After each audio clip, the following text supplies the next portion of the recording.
안녕하십니까. 최상천의 사람나라 38강 드루킹의 꿈 그리고 토사구팽. 우리 드루킹을 무슨 중대 범죄자 또 또라이 무슨 이상한 정신병자 비슷한 그런 식으로 이해하는 사람들이 아마 대부분일걸요.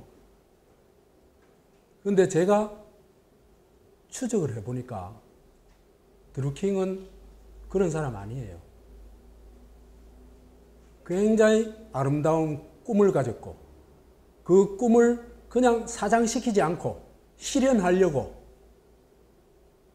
몸부림을 쳤던 사람이다. 그런데 결과는 토사구팽 당하게 생겼다. 오늘 얘기의 핵심은 그것입니다. 요 전에 한번 제가 사용했던 것인데요. 2017년 8월 1일에 드루킹 대화방에서 드루킹이 한 얘기입니다. 쓴 문자입니다. 전해철이 경기도지사로 나온다. 김진표도 나올지도 모르겠다. 그래서 우리가 전해철을 밀면 김진표 이런 사람들이 광화문 지시로 미는 게 아닌가 의심하게 된다. 광화문이 누구겠습니까? 문재인이죠. 그죠? 따라서 당분간은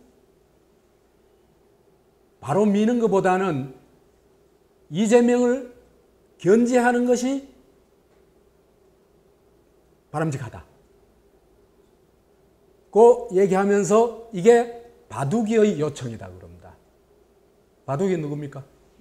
김경수죠. 그래서 전해철 실명 거론하지 말고 이재명만 살짝 견제하자. 이게 지방선거 10개월 전에 나온 얘기입니다.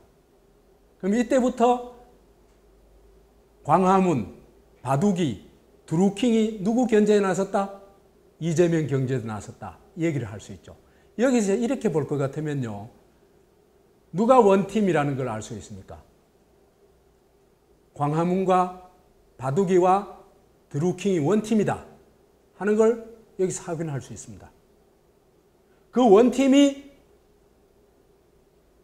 어떤 시기까지는 계속 막 타이트하게 아주 그 어떤 원팀보다도 강한 어떤 결속력을 가진 원팀으로 작동을 합니다. 바둑이와 드루킹이 광화문을 위해서 원팀으로서 움직이기 시작합니다. 언제부터 움직이기 시작하냐면요. 그 계기가 문재인에서부터 비롯됩니다. 문재인이 2016년 9월 3일 서산에서 있은 문펜 창립총회에 가가지고 대대적 선풀 운동을 제안합니다. 착한 댓글 달기 운동 이래 되겠죠. 그죠? 이게 박근혜한테도 착한 댓글 달자 그 운동이겠습니까? 알겠죠? 누구를 위한 댓글 운동을 하자? 문재인을 위한 댓글 운동을 하자. 이 말이 이렇게 표현되는 겁니다. 그래서 문재인이 대대적인 선풀 운동 같은 게 전개되어야 할 것이다. 그래서 우리 문펜 가족부터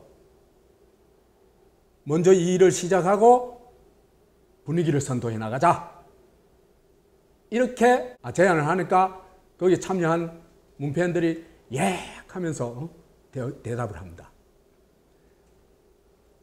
이것이 일반적인 사람들한테는 그냥 흘러가는 소리로 들렸을지 모르지만은 이걸 계기로 해가지고 소위 국민 선풀 운동이 일어났는데 이 국민 선풀 운동을 주도하는 사람이 누구다? 바로 드루킹입니다. 그래서 경인선이 뭐죠?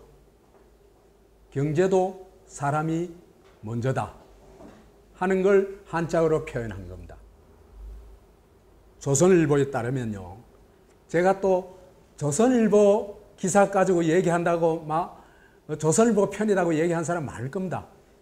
그런데요, 이런 그 드루킹이나 이 관련해 가지고는요, 진보 쪽에서는, 소위 진보 쪽에서는 기사를 가능하면 안 씁니다. 그러니까 거기는 구체적인 기사를 찾을 수가 없어요. 조선일보는 문재인을 공격하고 싶으니까 기사를 아주 자세하게 써놓은 겁니다. 그러니까 조선일보를 인용하냐 안 인용하냐가 문제가 아니고 사실에 기초하냐 아니냐가 중요하죠. 그렇죠?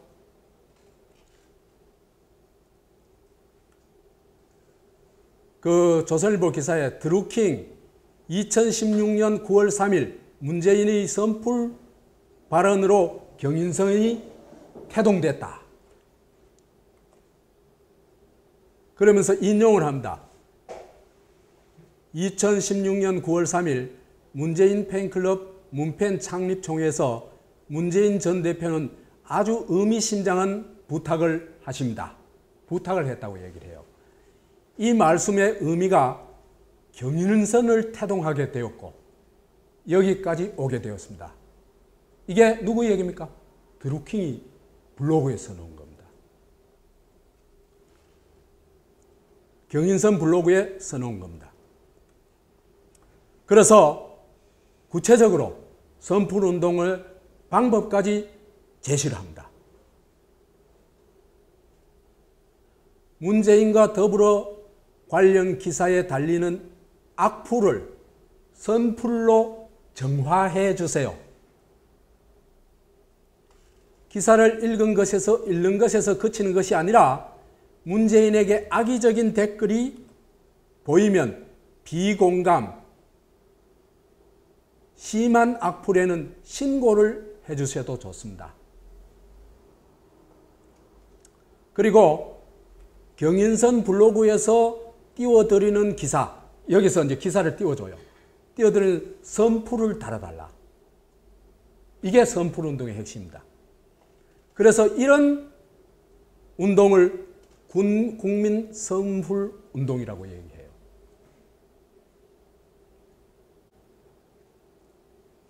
그래서 이래 얘기할 수 있습니다. 2016년 9월 3일 날 문재인이 선풀운동을 제안하고 그때부터 선풀운동이 시작되는데 공식적으로는 10월 18일 날 경인선 블로그가 개설되면서 본격화해가지고 소위 국민 선풀운동을 하게 됩니다.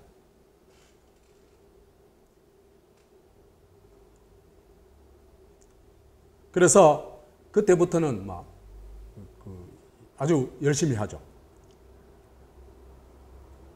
그러다가 결국 드루킹하고 이제 틀어져요. 문재인 쪽하고. 오사카 총영사 임명을 안 해주니까 틀어져요. 김경수 의원에게 오사카 총영사직을 요구했지만 거절당하자 반정권 댓글을 달기 시작했고, 그래서 이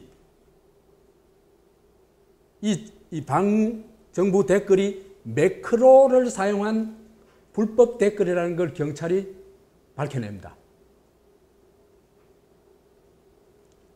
그리고 민주당이 고발을 해요. 참 이 장면이 코미디입니다.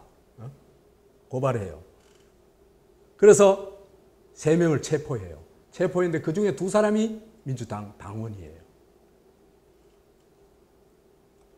이때 3월 21일 날 체포됐는데 체포 직전에 드루킹이 페이스북에다가 이랬습니다.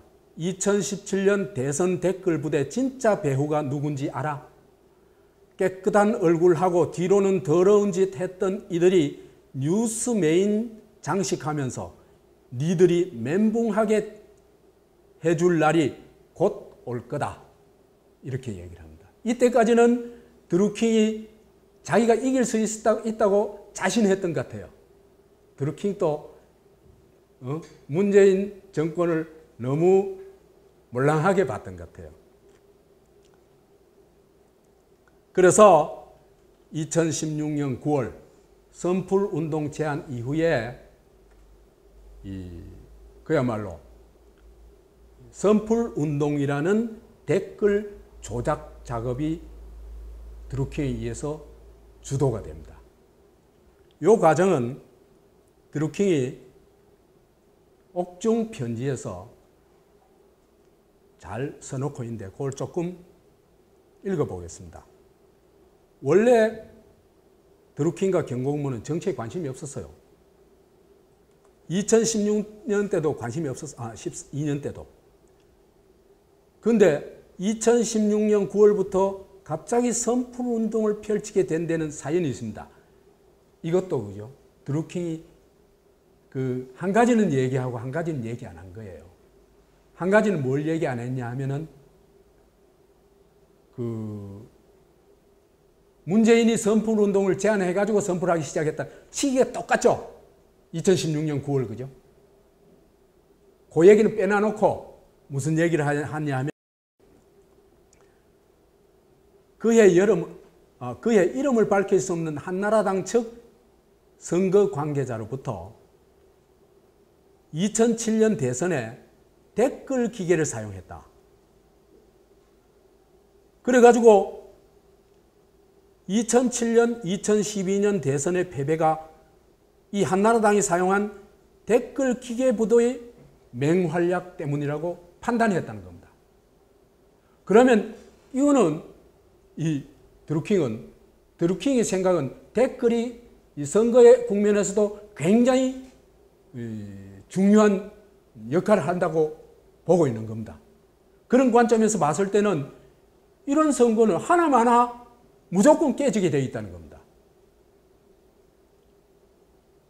그래서 안 되겠구나. 우리도 그러면은 댓글을 기계 부대가 있다면 우리도 댓글 기대 부대를 운영해야 된다. 안 그러면 무조건 선거에서 진다. 그죠? 드루킹은요, 지독한 친노입니다. 지금의 친노 떠들어 사는 사람들보다 더 친노적인 사람입니다. 노무현에 대해서 깊은 애정을 가지고 있는 사람이에요. 노무현 비난하는 사람들 전부 정말 나쁜 놈이라고 규탄하는 사람이에요, 이 사람이. 그런 정도 열렬한 친노 봤습니까? 이 사람 그런 사람이에요.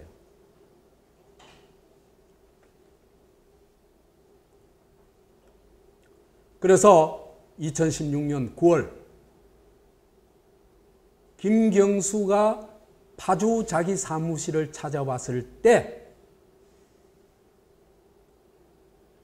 2010년 10월에는 저들의 댓글 기계에 대응하여 매크로 프로그램을 만들어야 된다. 그 얘기를 하고 김경수 의원에게 그때 그 사람들이 만들려고 했던 킹크랩에 대해서 브리핑을 하고 이걸 시연까지 해줬대요. 보여주기까지 했습니다. 김경수는 그때 카니발을 타고 파주 사무실에 왔다. 2층 강의실에서 작동하는 것도 매크로가 작동하는 것도 직접 확인했다. 그래서 드루킹이 이때 이런 말을 했다가요. 이것을 하지 않으면 다음 대선에도 또 질 것입니다. 모든 책임은 제가 지고 문제가 생기면 감옥에 가겠습니다. 이 사람은 나는 이런 의지가 있는 사람이라고 봐요. 만약 다시 말해서 한나라당 정권으로부터 민주정권으로 바꿀 수만 있다면 스스로 희생되는 것도 감수할 수 있는 인물입니다. 드루킹은. 제가 드루킹을 쭉 검토해 보니까 그런 인물이에요.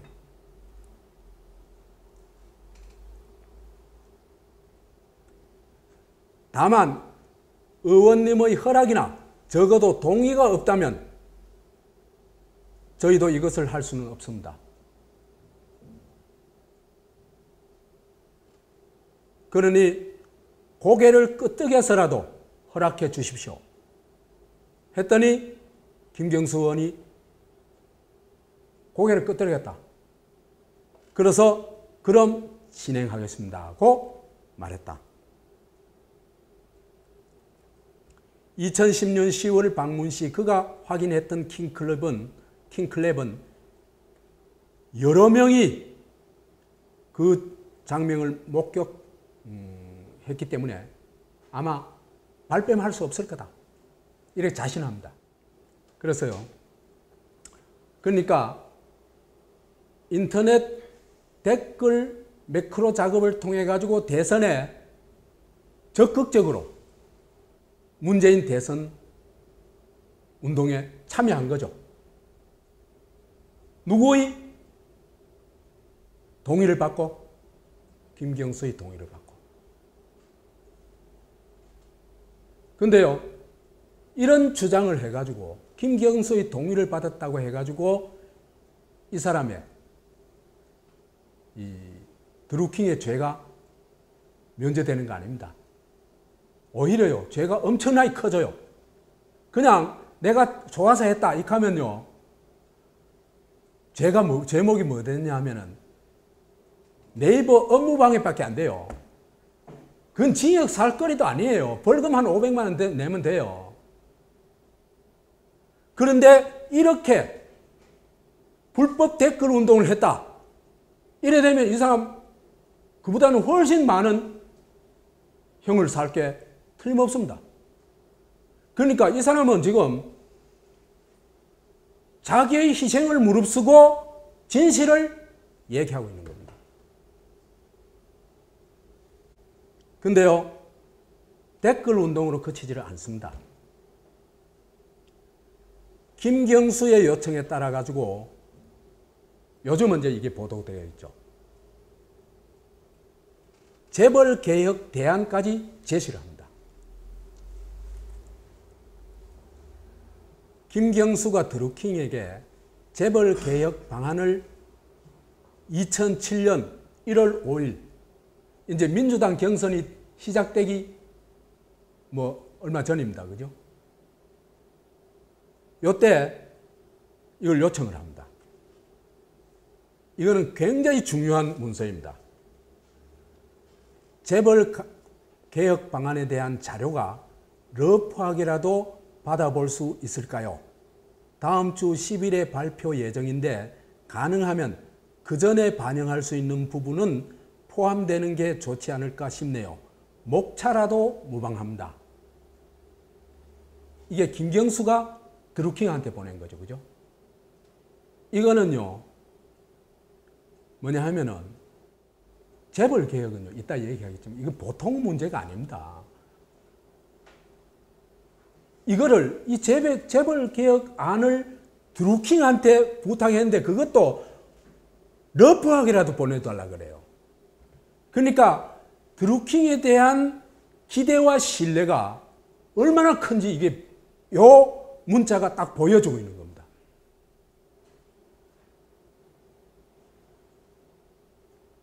거의 드루킹한테 전적으로 기대다시피 하는 거예요, 이거는.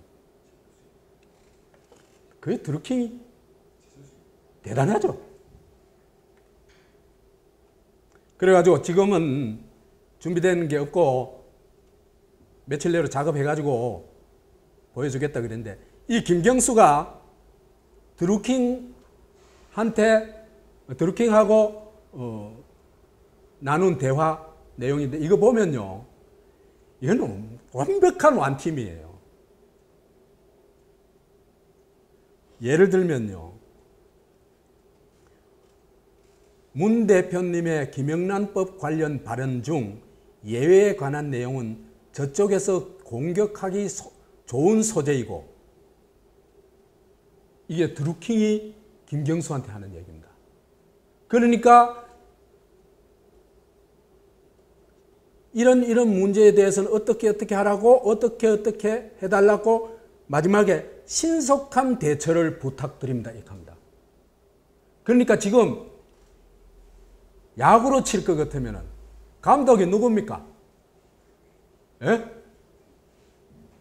감독이 드루킹입니다. 문재인이 아니에요. 김경수는 더더군 아니고 그냥 심부름꾼이에요. 김경수는. 그래서 1월 5일 날 부탁했는 걸 2월 7일 날 드루킹이 김경수한테 대안을 딱 마련해 가지고 갖다 줍니다. 국회 의사 김경수 의원실에. 그래가지고 만났어요. 그 제목이 뭐냐면 소액 주주 조직을 이용한 재벌 개혁 계획 보고입니다. 2월 7일 날 갖다 줍니다. 근데 이 내용은요, 나중에 이따 얘기할 드루킹은 그냥 문재인 도와준 게 아니에요. 드루킹의 자기의 어떻게 보면 드루킹 스스로 생각할 때 자기의 역사적 사명을 뭐라고 생각하냐면 재벌 혁파라고 생각합니다. 한국에 이런 사람 있습니까? 입으로 극한 사람은 제법 있어요. 그것도 많지는 않아요. 한국에서 10명 안 넘어요. 그런데 진짜 재벌 혁파를 하기 위해 가지고 자기의 모든 것을 바친 사람, 난 드루킹 이후에 못 봤어요.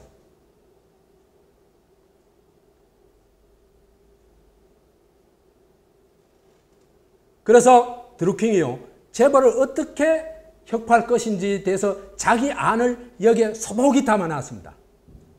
그래서 재벌을 혁파하기 위해서 자기가 경공모도 만들고 경인선도 만들었다고 얘기를 하고 있어요. 그래서요, 경인선, 이것도 경제도 사람이 먼저다 아닙니까? 경제도 사람이 먼저다. 핵심 뭡니까? 자본주의에서 뭐로 가자는 얘기입니까? 인본주의로 가자는 얘기 아닙니까? 그죠? 자본주의 경제로부터 인본주의 경제로 가자. 그러려는데 뭐부터 혁파 안 하면 안 되겠어요? 재벌 혁파 안 하면 안 되겠죠? 이 사람 정확하게 이해하고 있는 겁니다.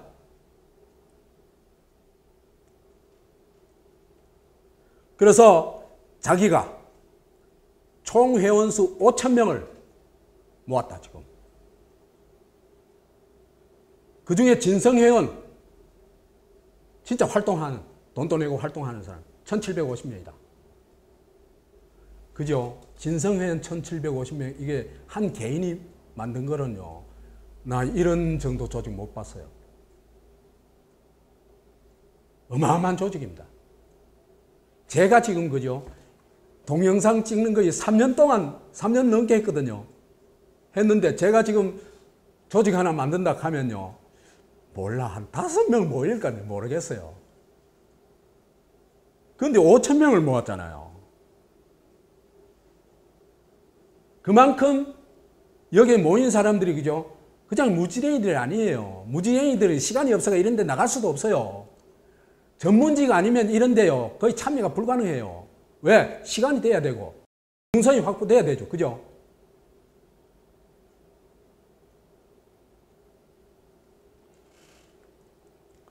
그래서 재벌 개혁의 목표를요,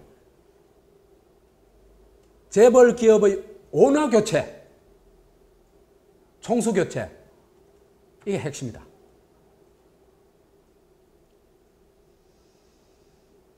이런 걸 하기 위해서는 경인선 회원이 대기업 지분을 매입하기도 하고, 또 하나는 국민연금이 주주권 행사를 하면 된다.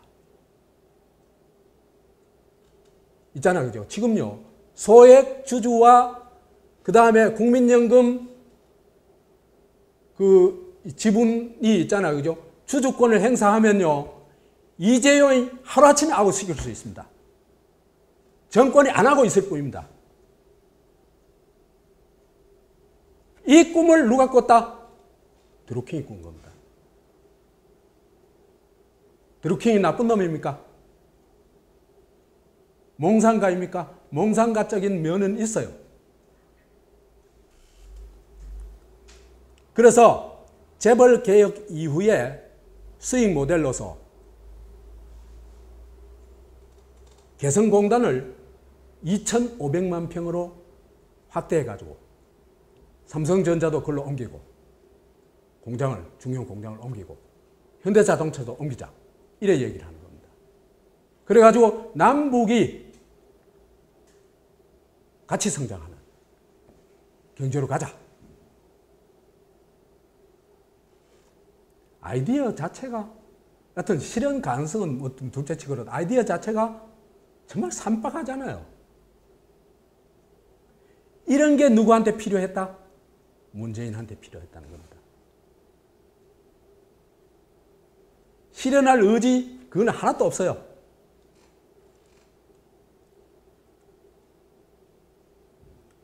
그래서 이걸 2월 7일 날 김경수가 받아가지고 문재인한테 갖다 줬겠죠. 그죠? 그러니까 2월 9일 날 이틀 후에 문재인 트윗에 개성공단 얘기를 하면서 개성공단을 2,000만 평으로 확장하겠다고 얘기를 합니다. 드루킹이 했던 얘기가 그대로 나오는 겁니다. 정권 교체를 이루면 당초 계획대로 2단계 250만 평을 넘어 3단계 2,000만 평까지 확장하겠습니다. 이렇게 얘기를 합니다. 이 김경숙과 경인선이 어떤 정도였는가를 보여주는 게요. 여러분 동영상 봤죠? 김정숙이 경인선으로 가자 하면서 찾아가는 동영상 봤죠? 그게 딱 보여주는 겁니다. 경인선이 문캠프에 있어서 너무나 중요한 조직이고 그 다음에 이 사람들이 경선에 민주당 경선에도 굉장히 적극적으로 참여합니다. 어떤 역할을 했는지는 지금 사실은 밝혀진 거는 1%도 안 된다고 볼 수 있습니다. 이것도 밝혀야 됩니다. 민주당 경선에서 드루킹이 어떤 역할을 했는지.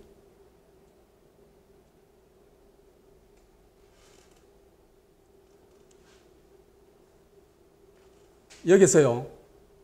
드루킹이 이렇게 씁니다. 2017년 8월 블로그에다가 김정숙 여사가 경인선을 기억해 주시고 응원석을 찾아주셔서 따뜻한 눈맞춤과 악수를 나누어 주시며 사진도 같이 찍어 주시고 응원수건도 함께 펼쳤다고 자랑합니다. 그러고 이제 10초 분량의 동영상을 올려놨는데 그게 이제 그 들통이 난 거죠. 그래서 이 민주당 경선에서도 드루킹이 개입을 했고 또 그걸 알고는 김정숙이 같이 가서 사진도 같이 찍고 그랬다는 거예요. 드루킹의 위상. 드루킹이 보면요. 선거운동 총책이 아닌지 공식 총책은 따로 있겠죠. 그죠? 비공식 총책이 아닌지 의심스러워요. 왜 그러냐 하면요. 보세요. 선풀운동을 하죠. 그죠? 주도하죠. 그 자체가 어마어마한 일이죠. 거기에다가 재벌 대안이란 정책 대안 기획까지 하죠. 아니 액션 단체인데다가 싱크탱크 역할까지 합니다.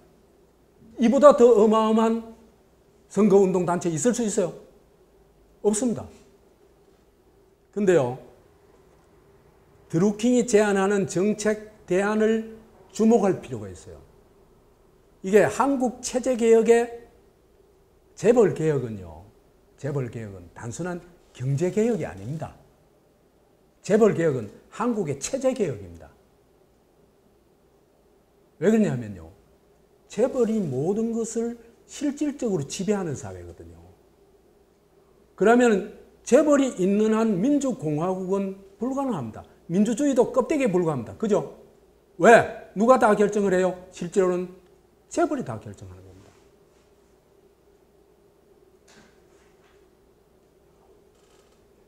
그러면은 한국이 진짜 민주화하고 더 나아가서 민주공화국으로 나가려고 하는 체제개혁을 할 때 1차 개혁 대상이 뭡니까?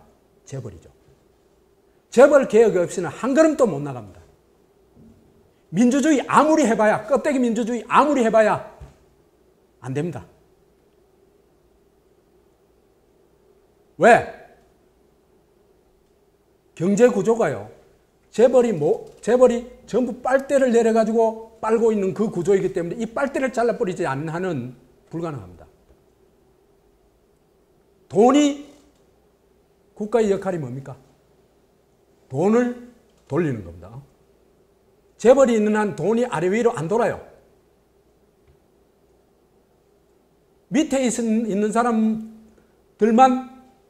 죽어나는 겁니다. 돈이 안 돌면 누가 돌까요? 사람이 돕니다. 지금요, 한국 사회 전체가 미쳐 돌아가는 것 같아요. 그게 여러 가지 이유가 있겠지만 그 중에 핵심적 이유는 돈이 안 돌기 때문이고 국가가 돈을 돌리는 역할을 안 하기 때문인데 그 핵심이 뭐냐면 재벌이 독점하고 있기 때문입니다. 이걸 이해하고 그걸 타파하려고 했는 사람이 누구다? 드루킹이다. 그래서 재벌 개혁이라는 것은 족벌 체제. 지금 재벌이라는 게 핵심이 뭡니까? 한 가문이 독점해버린 체제죠. 그죠? 그리고 대대로 물려먹고. 북한하고 똑같은 겁니다. 지금 북한은 3대 세습까지밖에 안 했지만 여기는 4대 세습도 많죠. 그렇죠. 그죠? 그래서 이 족벌 체제를 민주체제로 바꿔내는 것이다.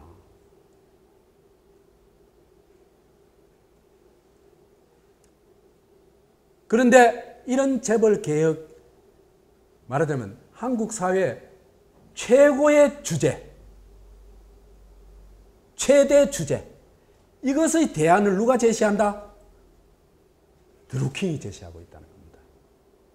그러니까 그 재벌 개혁의 개혁 대안의 요구를 김경수가 하고 드루킹이 만들어가지고 주니까 문재인이 발표하고 이런 겁니다. 그러면은 이 시스템에서 누가 주인공입니까? 드루킹이 주인공이죠. 이렇게 얘기할 수 있습니다. 드루킹은요, 문재인 후보 때 그 정책팀 이름이 10년의 힘입니다.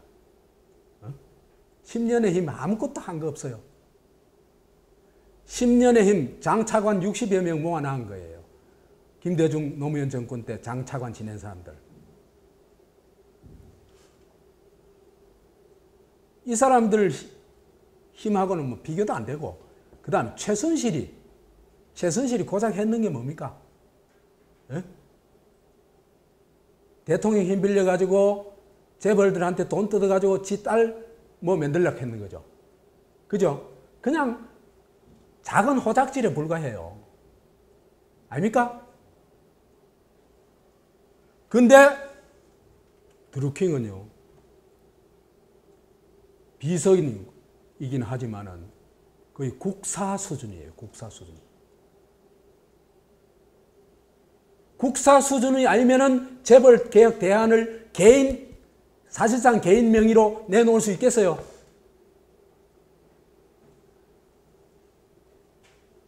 문재인의 국사 왕사는 누구다? 드루킹이다. 그래 얘기할 수 있습니다. 이 드루킹이 오직 문재인만을 위해서 정말 혼신의 힘을 다했다.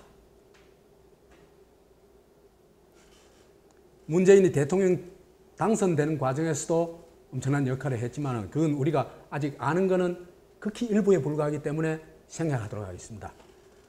그 다음에 5월 9일 날 대통령 되고 나서 그러니까 일주일 후에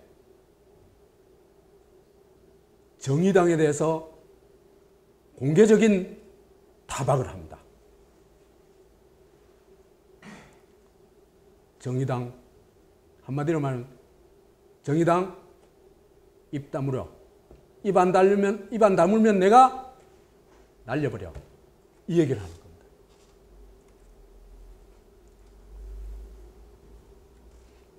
이거는 읽어볼게요. 뭐 여러분들이 못 읽는다고 내가 읽는 게 아니고, 야 정의당과 심상정 패거리들, 너희들 민주노총 움직여서 문재인 정부 길들이려고 한다는 소문이 파다한데 내가 미리 경고한다.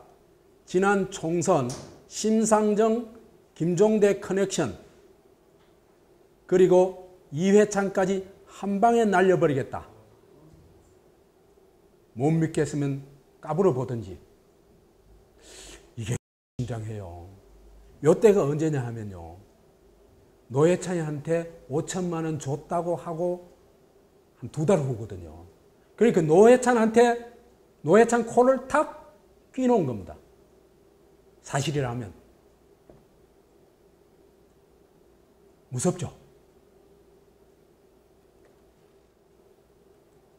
그 6일 후에는 아예 문재인을 위하여 이 문바들이 어떻게 해야 되는지 딱 뭐라고 할까, 행동 방침이라고 할까, 그런 걸 아주 딱 제시를 합니다. 누가 그 이튿날 이제 스크랩 해가지고 한 건데, 드루킹, 문재인 정권의 위기가 닥쳤을 때의 마음가짐, 우리가 어떻게 해야 되냐. 핵심 뭐겠습니까? 결사호위해야 된다. 그 얘기겠죠. 그죠? 요즘 문재인 지지자들 너무 신났다. 그러니까 이 사람은 노무현과 문재인을 보는 데 있어서는 눈이 멀어버린 겁니다. 아예. 드루킹을 읽어낼 수가 있어요. 하나는 드루킹의 진심과 소망, 진심이 어린 소망, 딱 2가지로 얘기할 수 있는데, 민주정부를 세워가지고 그 민주정부와 시민이 함께 뭘 하자? 재벌을 혁파하자. 이거로 딱 압축되겠죠. 그렇죠? 이게 잘못된 노선입니까? 나는 당연한 노선일 뿐만 아니라 최고의 노선이라고 생각합니다. 정말 촛불의 뜻을 받드는 노선이라고 생각합니다.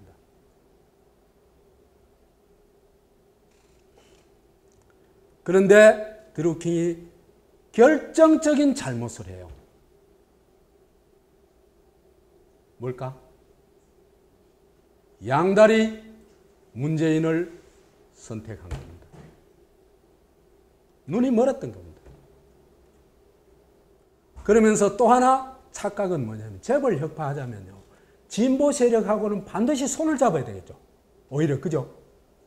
진보 세력이야말로 그래도 재벌 그 개혁에 찬성하는 그룹 아니에요. 그죠? 이들하고 손을 잡아도 모자랄 판에 진보 세력이 뒤통수 치는 게 제일 위험하다고 얘기를 하고 있어요. 그러면서 이제 그 이유로 진보 세력은 외눈박이다. 진보는 가난뱅이다. 특히 노회찬을 집중 거론합니다. 왜 그러냐면 제가 볼 때는 그 정의당 중에서도요, 정말 한국 사회 민중적 개혁, 또 그 재벌 개혁에 있잖아요. 어떤 역할을 할 수 있는 인물은 정의당에 노회찬 한 사람뿐입니다. 딴 사람들은 그냥 그래서 드루킹이 노회찬을 집중 공격하지 않았냐 생각을 합니다. 그런데 공교롭게도 그 노무현, 노회찬이 이번에 죽어버렸죠. 그래서 이 사람이 문재인을 선택하는 말에 문재인 정권이 재벌 개혁을 할 거라고 확신을 하죠. 앞장서서 하기는 어려우니까 드루킹하고 경공모하고 깨어있는 시민이 힘을 합해가지고 시민적 재벌 개혁 운동을 하게 되면은 문재인 정권이 거기 백업을 해가지고 이 재벌 개혁을 완수할 거다. 그런 기대를 가지고 있었는 거죠. 이렇게 볼 것 같으면 드루킹이 추구한 강령적 목적, 최고의 목적, 그거는 재벌 혁파였다. 이렇게 볼 수 있습니다. 그래서 9년 동안 준비해가지고 재벌 혁파의 대안을 만들었는데 소액주주 운동을 통해가지고 재벌 총수를 교체하고 절호의 찬스, 촛불혁명이 이뤄놓은 절호의 기회를 이용해가지고 우리나라의 대표 재벌이라고 할 수 있는 삼성을 국민기업으로 만드는 것. 이렇게 하는 데 있어서 문재인의 힘을 빌릴 수 있다는 것. 이것이었습니다. 자, 드루킹이 이 문재인이 재벌 개혁할 것이라는 망상 때문에 오히려 누구를 공격한다? 진보 세력, 진보 인사를 공격하죠. 그죠? 그 중에 한 대상이 또 누굽니까? 이재명입니다.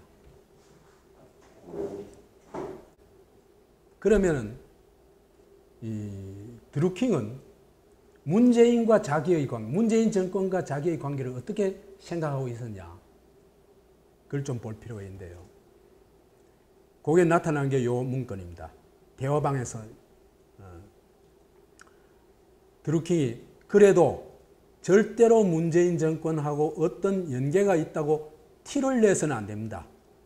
그러면 곧바로 정권이 공격을 받을 테니까 문 대통령이 우리를 모르냐 하면 압니다. 그리고 우리에게 어느 순간 그는 그 어떤 동지에게 거는 기대보다 클 겁니다. 누가? 문재인이 우리한테 그런 큰 기대를 걸고 있다는 얘기입니다. 이 사람이 진짜 환상을 가지고 있는 거예요. 그래서 반드시 성공시켜야 한다.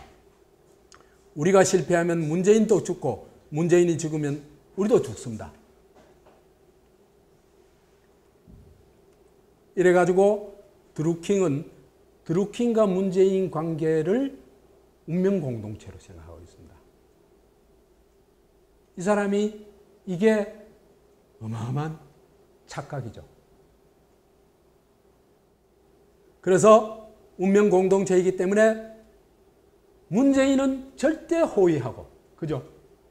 그 다음에 문재인이 방해가 될 수 있는 세력, 그게 주로 누구겠어요? 진보 세력이겠죠. 그죠? 그 세력에 대해서는 공격을 해야 된다. 그래서 주 공격, 주 타격 대상은 진보 세력이고 정의당 그 중에서도 특히 노회찬이고 그 다음에 이재명이다. 이런 얘기입니다. 현실이 읽힙니까? 드루킹이요. 이제 이때까지만 해도 굉장히 사이가 좋았죠. 그런데 2017년 말에 가면 사이가 확 틀어집니다. 그죠?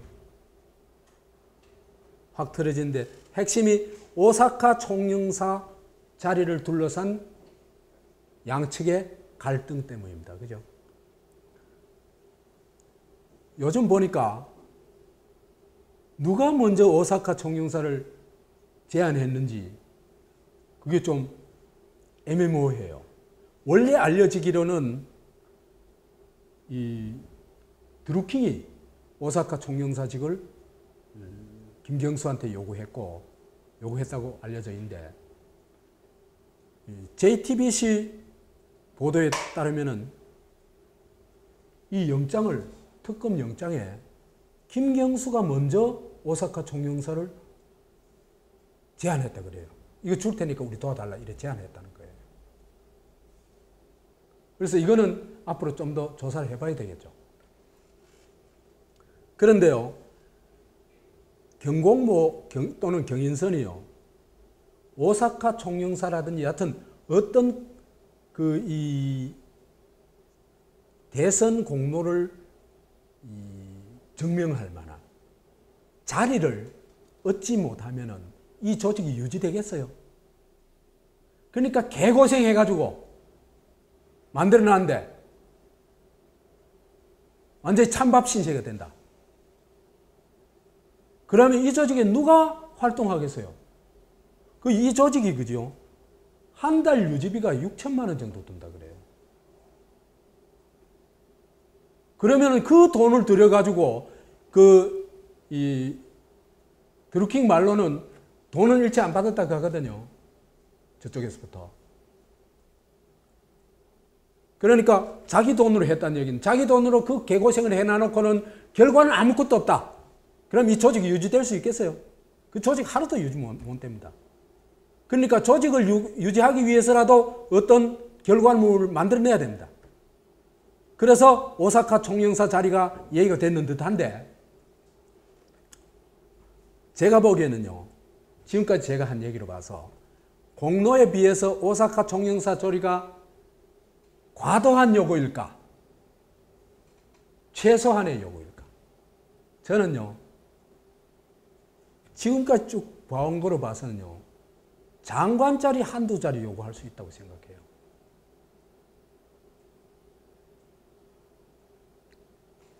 그래서 오사카 총영사 요구는 최소 요구다. 근데 청와대가요, 오사카 총영사에 이제 도모 변호사 간사는 추천하니까 백원우가 나서가지고 1시간가량 그 도 변호사하고 면담을 했다고 하거든요. 이건요, 굉장히 중대한 사태입니다. 청와대가 드루킹의 추천을 만약에 대선 공로가 없는, 아무것도 아닌, 아무 관계 없는 거였다면은 백원우가 나서가지고 면담한다는 게 가능합니까? 그건 말도 안 되는 얘기입니다.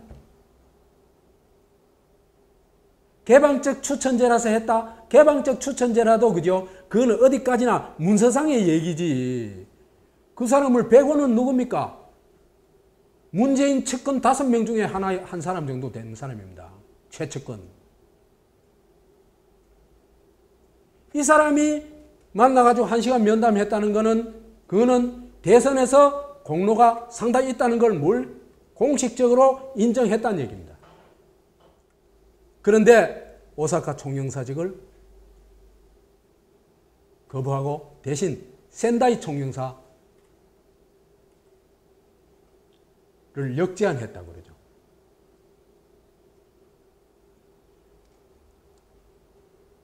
나는 이게 이제 틀어진 결정적인 계기 아닙니까? 그죠? 계기인데, 여기에서 또 하나 주목하고 있는 게 있어요. 뭐냐 하면요, 사실은 이 모든 일의 주도자는 드루킹이잖아요. 그죠? 근데요, 정작 드루킹은 아무 대가도 요구하지 않아요. 나는 이 대목에서 드루킹 대인이다. 사람이 크다. 그러니까 도 변호사 같은 애 있잖아, 그죠? 그런 사람한테 자를 오히려 추천하고, 자기는 아무것도 안 해. 사람이요, 이만큼 되는 것도 굉장히 어렵습니다. 아닙니까? 오사카 총영사직이 거절되자 그때부터 평창올림픽 댓글 공격을 합니다. 이건 다 아시는 거죠, 그죠? 댓글 공격을 하니까 민주당과 김어준이 자살골을 넣어버렸어요. 이게 또 하나 재밌는 장면입니다. 있잖아요. 민주당이 집권당이잖아, 그죠? 감히 어떤 놈이 우리를 공격해. 문재인 대통령을 공격해. 이놈들을 용서할 수 없어. 그래가지고 고발을 해버린 겁니다. 그 다음에 김어준이는요, 달 스피커예요. 달 스피커. 달이, 여기 달이 뭐겠어요? 예. 달을 영어로는 moon이라고 하죠. 그죠? 나는 김어준이가 문재인 털끝만큼이라도 비판하는 거 못 봤어요. 문재인에 대해서 비판하는 세력에 대해서 무차별적인 공격을 하고 있어요. 이 사람이. 어떤 우익 인사들보다도 더 심해요. 우익 인사들이 이명박근혜 호위할 때보다도 더 심해요. 이미 언론을 넘어선 겁니다. 언론 아닙니다. 김어준은. 블랙하우스에서도 한 짓을 봐요. 지 친구 옹호하기 위해 가지고 사진 엉터리로 대놔놓고. 여하튼 이래 가지고 고발했는데 자꾸 보니까 이게 드루킹인 겁니다. 이게 이제 결정적인 실수였다고 봅니다. 그래 되니까 이제 검찰, 경찰을 총동원 해가지고 드루킹을 완전히 고립시키고 김경수 호위를 하죠. 이 얘기는 뭐 다 알고 있죠. 그 다음에 청와대는 교시를 내립니다. 그죠? 이 청와대 교시는 박근혜 교시보다 더 나갔어요. 옛날에 노무현이 했던 교시 뭐예요? 이거는 불법 도청 사건이다. 이렇게 딱 삼성 엑스파일을 그렇게 규정을 했죠. 그래가지고 글로 수사를 몰고 갔죠. 그거하고 똑같은 겁니다. 그래서 문재인도 노무현한테 많이 배운 것 같아요. 그래서 사건의 본질은 간단하다. 누군가 매크로를 이용한 불법 행위를 했고 정부 여당이 피해를 입었다는 것으로 검찰과 경찰이 사건의 전모를 밝혀주기를 기대한다. 이거는 정부 여당이 피해 입은 사건으로 만들어! 이 얘기입니다.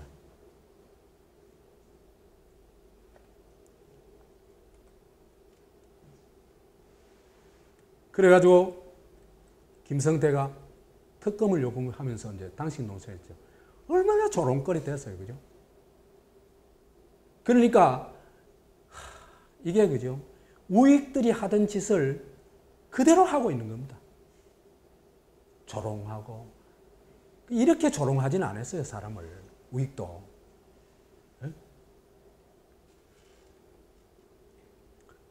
그래서 이제 도저히 견딜 수 없는 이 드루킹이 그런 거 보면 굉장히 똑똑해요.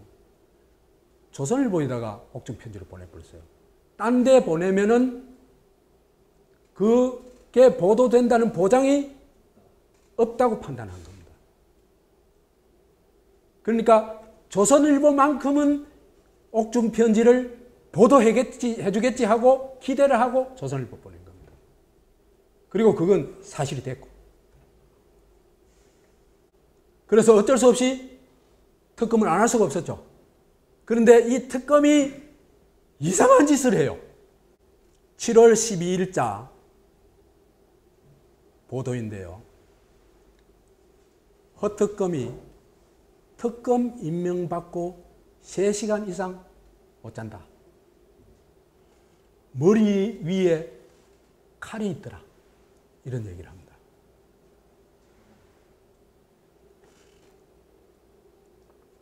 그래서 머리 위에 예리한 칼이 매달려 있는 걸 보는 심정입니다. 이 사람이 뭘 위협받는다는 얘기입니까? 생명의 위협을 느낄 정도로 압박을 받고 있다는 얘기죠. 그죠? 그래서 정치인 수사는 증거가 가리키는 곳으로 가겠다 이 얘기를 합니다. 근데 이 말이 그죠? 사기입니다. 이 말이. 이 칼이 겨누고 있다는 얘기는 기원전 다모클레스의 칼, 권력의 무게와 위험함, 일촉즉발의 절박한 상황을 뜻하던 일하다. 이를 빗대 특검 수사에 대한 자신의 심경을 밝힌 것이다. 근데 뭐 이거는 막사의 다모클레스가 왕이 되고 싶어가지고 왕좌에 앉아보니까 한 올의 말총에 매달린 칼이 머리 위에 매달린 것 같더라. 한치만 잘못 움직여도 죽는다 이 얘기죠. 그죠? 그만큼 엄중한 자리다. 허특검의 이런 답변은 현재 특검팀이 김경수 경남도지사와 노회찬 정의당 의원에 대한 계좌 추적을 진행하는 과정에서 나와 주목된다. 내 요 기사를 꼼꼼히 생각을 해봤어요. 요 기사 굉장히 중요한 기사거든요.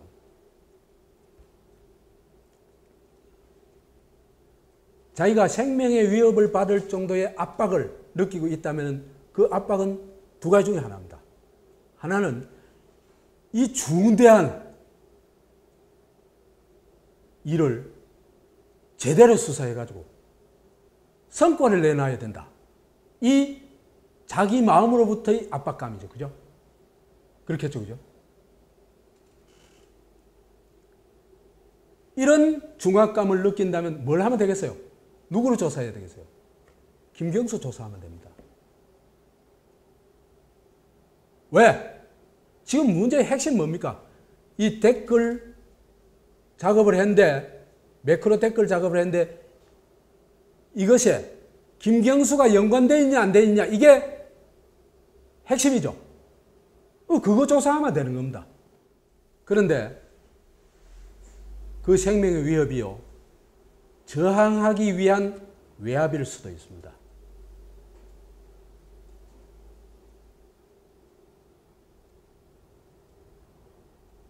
이럴 때는 누구를 조사해야 하면 되냐? 응? 계좌 추적해놨죠. 누구 조사합니까? 노회찬 조사합니다. 그러니까 조사해야 될 대상을 싹 빼고 엉뚱한 사람, 그 약간 연관되어 있는 사람, 그 사람을 표적으로 조사를 하는 겁니다. 그런 움직임은요, 이 시기에 여러 가지 보이고 있어요. 첫째로 꼽을 수 있는 게 특검이 6월 27일 날 출범하는데 특검 출범 전날 청와대에서 이 사건과 연관된 사람 중에 그 청와대 관련 문재인 쪽 관련 인물의 핵심이 두 사람이 있죠. 그죠? 김경수와 송인배죠. 그런데 송인배를 제1부속실장에서 정무비서관으로 발령을 냅니다. 이 얘기는 뭡니까? 까놓고 얘기하면 뭡니까? 건드리지 마, 이 얘기 아닙니까? 그 말이거든요. 그 다음에 이 칼 얘기를 하는 7월 12일 날 칼 얘기 하잖아요. 그죠? 칼이 겨누고 있는 것 같다. 전날 김경수하고 노회찬 계좌를 추적하고 있다는 사실을 확인합니다.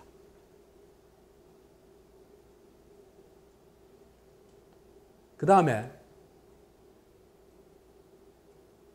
그래가지고는 누구를 겨누고 있다는 것을 딱 보여준 게 뭐냐 하면은 7월 17일 날 오사카 총영사로 추천됐던, 드루킹이 추천했던 도모 변호사에 대한 구속영장을 청구합니다. 아니, 이게 말이 되는 얘기입니까? 김경수에 대한 구속영장, 송인배에 대한 구속영장을 청구해야 되는데 사실은 그죠? 그 사람이 그 수사 대상이잖아요. 그런데 왜 도모 변호사를 구속영장을 청구해요? 이거는 방향을 바꿨다는 얘기입니다. 그죠? 수사 방향을. 그래서 정치인 수사는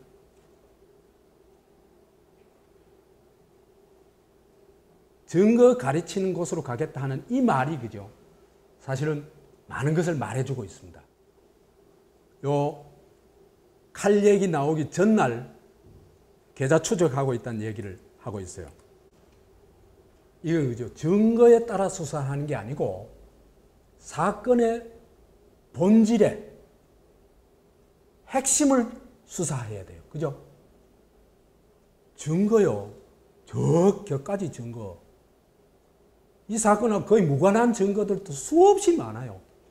증거에 따라 수사하려고 하면요. 그거는 지금 말하자면 사기를 치고 있는 겁니다.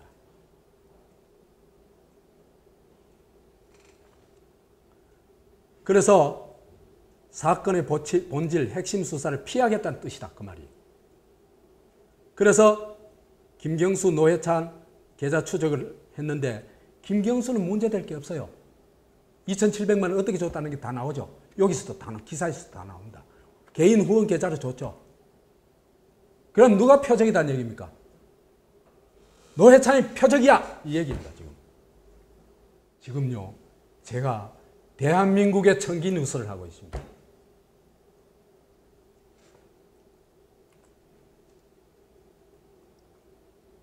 이러면서 수사 본말이 전도돼 버렸죠. 그래 되니까 누군지는 모르지만 어떤 집단인지 개인인지 누군지는 모르지만 표적 바꿔치기를 해놓은 거죠. 이미. 사실은 진짜 표적은 누구다? 김경수, 송인배. 그런데 그 표적이 누구로 바뀌어버렸다? 노회찬으로 바뀌어버렸다. 그리고는 노회찬이 의문의 죽음을 맞습니다.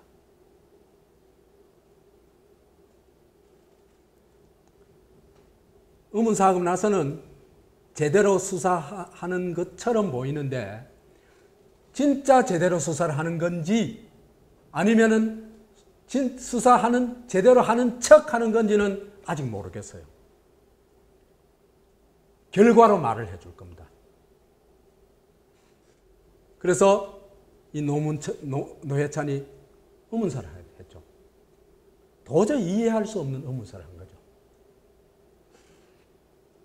이미 이건 설명을 했습니다만은 한두 가지만 더 추가를 얘기를 할게요. 이게요,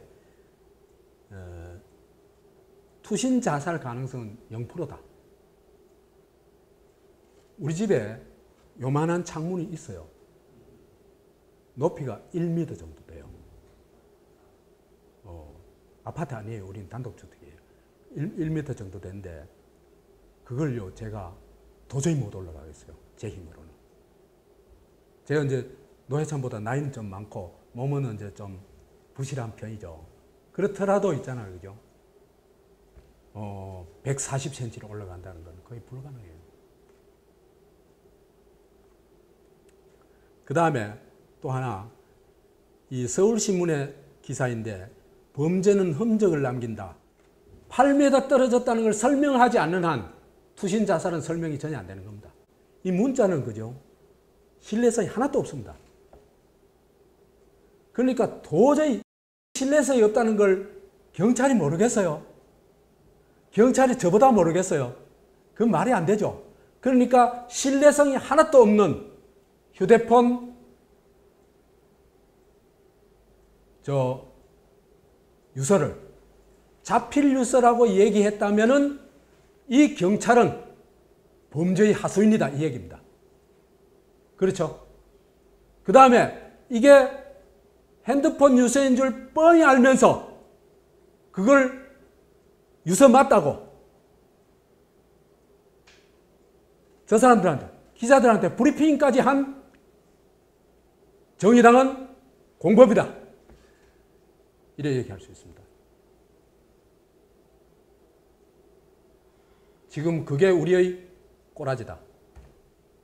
이거 못 벗어나면은 누구나 위험하다. 드루킹의 일장춘몽. 이 대목이 좀 아리아리한 대목입니다. 확실히 드루킹은 꿈이 있었어요. 제가 쭉 추적해 보니까. 자기 말로 9년의 꿈이었다고 얘기했잖아요. 그죠? 그래서 아까도 얘기했듯이 민주정권을 창출해가지고 재벌을 혁파하는데 그걸 1차적으로 국민기업으로 만들고 싶은 게 이 사람의 꿈입니다. 그죠?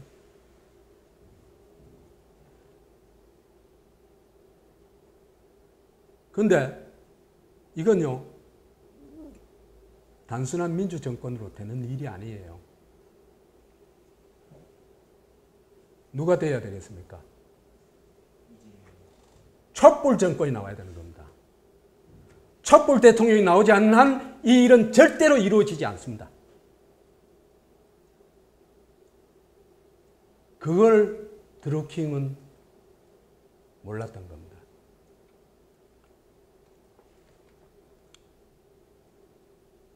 드루킹을 망친 건 문재인 망상이다. 문재인이 양다리고 가짜 촛불 대통령이라는 걸 몰랐다는 겁니다. 이건 길게 설명 안 할게요. 그 다음에 문재인이 삼성, 재벌을 개혁할까라는 정말 이거는 망상 중에서도 너무 큰 망상입니다. 이 망상에서 못 빠져나갔던 겁니다. 그게 드루킹의 불행이었습니다. 그래서 드루킹의 꿈은 문재인을 만나면서 이게 개꿈이 되어버렸다. 그래서 드루킹은 단지 광화문의 사냥개로 이용되었을 뿐이다. 사냥개로 이용되었으면 사냥개 더 이용할 수 없으면 뭐가 됩니까? 네, 그게 토사구팽 되는 거죠.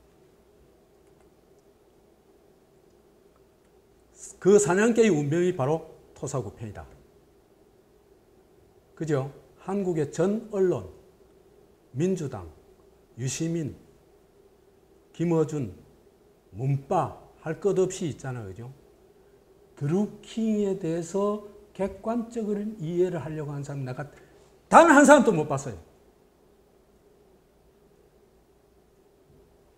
저는 드루킹을 객관적으로 이해하려고 굉장히 노력을 했습니다. 제가 강조하는 게 뭡니까? 실사구시 아닙니까? 그죠? 정말 드루킹 실사구시 해보자. 한 거예요.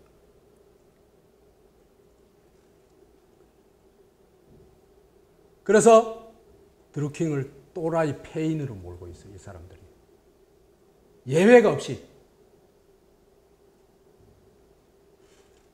근데 제가 볼 때는 드루킹은요, 유시민, 김어준, 김경수보다 훨씬 안목이 넓고 건강한 청년이다. 대한민국에 한두 사람 빼놓고, 그 정치인 중에 한두 사람 빼놓고는 최고의 안목을 가진 사람이다. 저는 그렇게 인정합니다.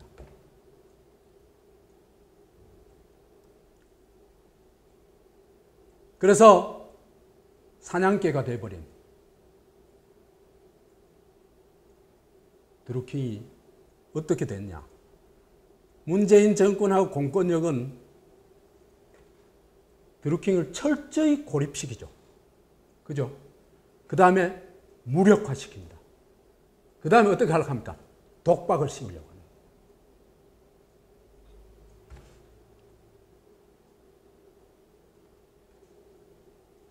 그 증거 중에 하나로 꼽을 수 있는 게 이미 3월 21일 날 구속됐는데 지금 넉 달 조금 더 됐잖아요. 그죠? 그 사이에 변호사가 5번째 변호사로 바뀌었습니다. 변호사도 제대로 해줄 수 없다는 겁니다.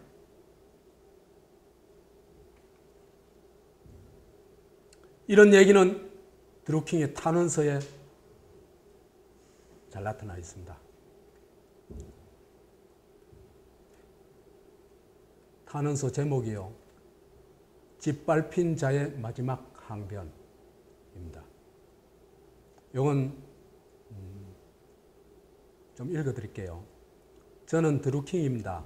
저는 지금 서울구치소의 독방에 수감되어 있고 가족과의 접견과 서신 교환조차 허용되지 않는 상태입니다. 이런 경우도 있나 모르겠어요. 이 사건이 세상에 알려진 4월 13일 이후 이 한겨레 보도입니다.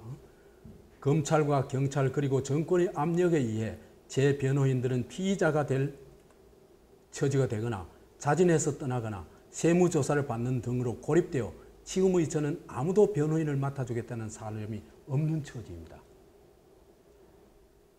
철저하게 고립시켜놨죠. 그죠? 군사정권이 하든지 그대로입니다.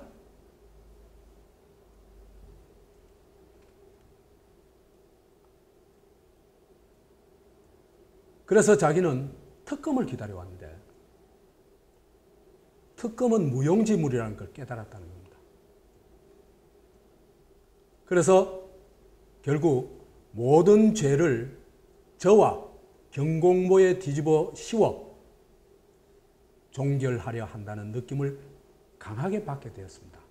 그래서 이에 저는 제 목숨을 걸고 진실을 말하고자 합니다. 그래서 옥중 편지를 쓰게 된 겁니다.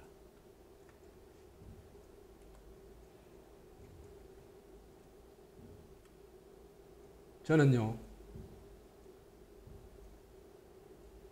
드루킹이 토사구팽을 피할 수는 없다고 봐요. 권력을 가진 사람들의 생리가 그거예요. 더구나 드루킹이 백이 없잖아, 백이. 그죠? 막강한 서울대 백, 또 뭐 막강한 변호인 백, 막강한 뭐 민주당 백. 응? 그런 게 없잖아요.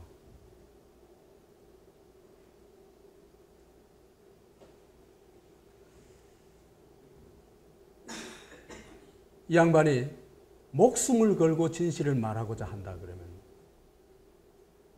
꼭 당부하고 싶은 게 있어요. 절대로 자살은 하지 마십시오.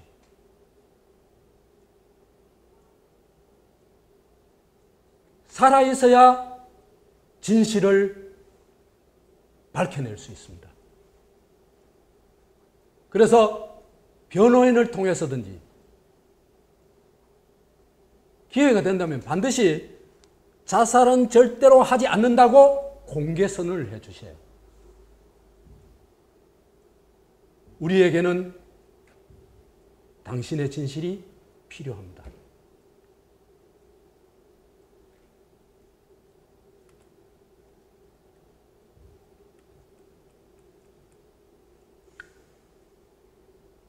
드루킹은요, 아름다운 꿈 꿨던 사람이에요.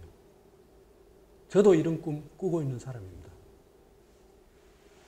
민주정부 열망, 진정한 민주정부, 이 강이 좋겠죠, 그죠? 그 다음에 재벌혁파 의지. 저는 이거보다 좀 더 나아가지고 자주적 민주공화국의 실현. 여기까지 가겠죠. 이 드루킹의 꿈에 저도 깊이 공감합니다. 그리고 드루킹은 보다시피 경공모 경인선을 조직하고 문재인 대통령 만들기 위해서 어마어마한 열정을 쏟아붓고, 그죠? 그 다음에 재벌 개혁의 대안을 마련하고 하는 등 꿈을 이루기 위해서 최선을 다했다. 그 인정합니다. 그리고 이런 것을 총괄적으로 민주공화국 꿈이라고 얘기할 수 있겠는데 그 꿈은 아직도 유효하고 계속되어야 된다.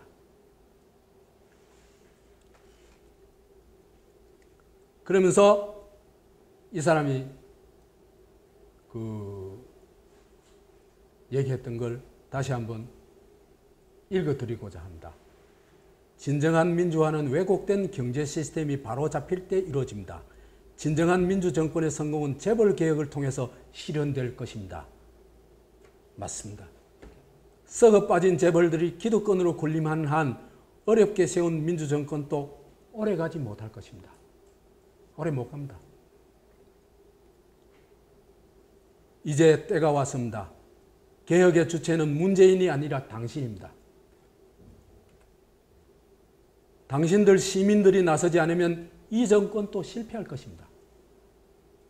깨어있는 시민들의 조직된 힘만이 정답입니다. 저는 이 말에 동의합니다.